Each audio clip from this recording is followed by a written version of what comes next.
first I would like to talk a bit about the work with the designers we call them authors. I think it sounds terribly presumptuous, but a bit pompous, the authors. But in the end, what I want to say with the word author is not just somebody who sells his skills to make a product a bit nicer or better marketable, but they're personalities, people who think, people who have antennas for the future. It's a dialogue, it's not just how can we do something nice. And so I think the word author for that kind of designer is justified, because as much as they are skilled in their particular profession, they're also personalities, thinking personalities, have a point of view on things. And many of our discussions are really about much more general things than in the end about the chair. That may be a result, or the table result for that.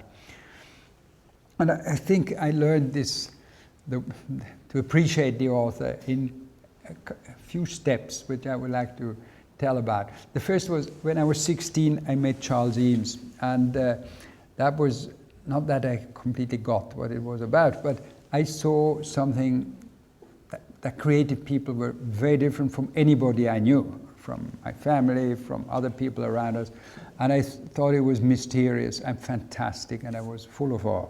So it started with a feeling of, this is great. And then 10 years later, a Danish designer came to Basel. It was Eames and Panton, with a little model of a chair that big, a very ugly little thing.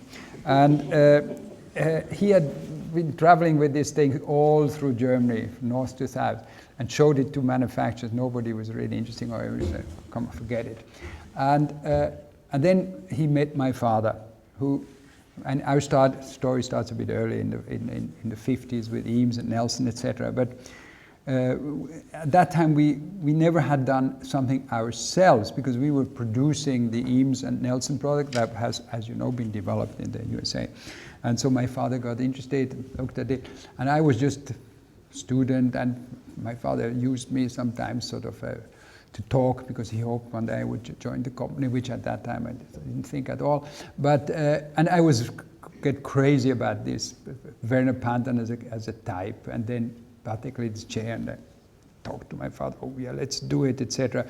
He would have done it anyhow, but it was a big decision, because the tool was very, very expensive, and we were a very, very small company.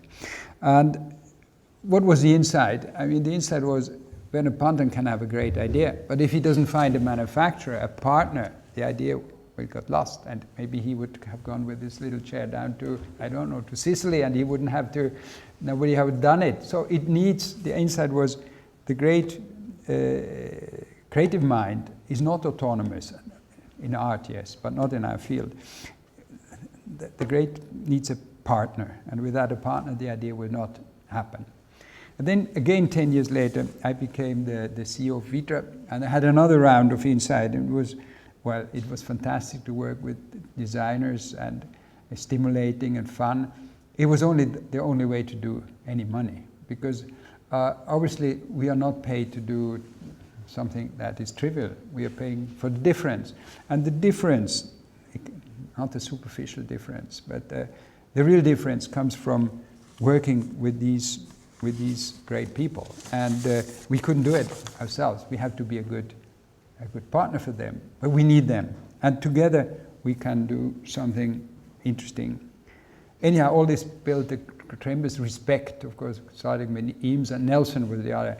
You develop an immense respect for that, for this way of mind, for this way of thinking, for this profession, and it continues to the very day. I mean, whether it's Charles Eames or a young designer, or the young designers I met today that are in the back, I have the same kind of respect. I think it's marvelous what they do.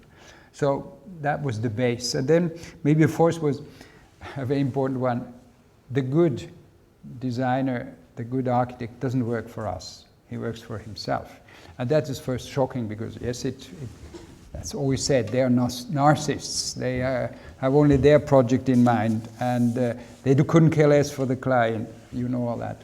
And in a way it's true. And it's good that way, because obviously they have their own agenda. It's natural. Creative people do their thing. And the real issue and the art of design management actually is to fuse the interest of the creative person with the interest of the client. And then through a process of mutual identification, the boundaries of self-realization sort of get blurred. And in the end, the client's project becomes part of the creative person's project. And then through mutual identification, it can become something great. But don't expect that you can sort of rent a creative mind for yourself. That doesn't work. I mean, you really have to fuse the interests, and then it works. And even interestingly, this fusion also works in the end with our client, because I think the client sees something like a common value in what we do with the client's value. So it's another one of these identification games, which I think in the end are creating good relationships, and in the end even good business, I think. Anyhow, the designers are the people we trust a lot. We don't not using them only partially. We discuss about the general issues. We try to understand the world through their eyes, and sometimes they try to understand the world through our eyes too. But mainly we see them as people with these antennas for things to come. Now we work with very few designers, but very different voices. And why?